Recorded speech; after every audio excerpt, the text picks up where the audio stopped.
yaşatamadım.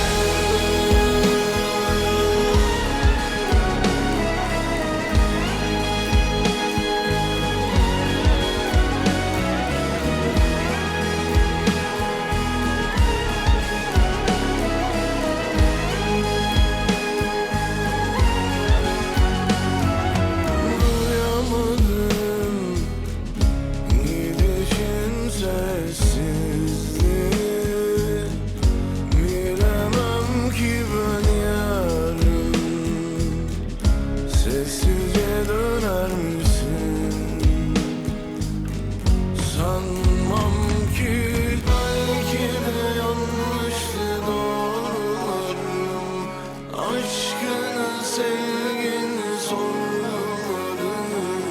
Yollarım kapalıydı, zorlamadım. Öldürdüm çiçeğini, yaşatamadım.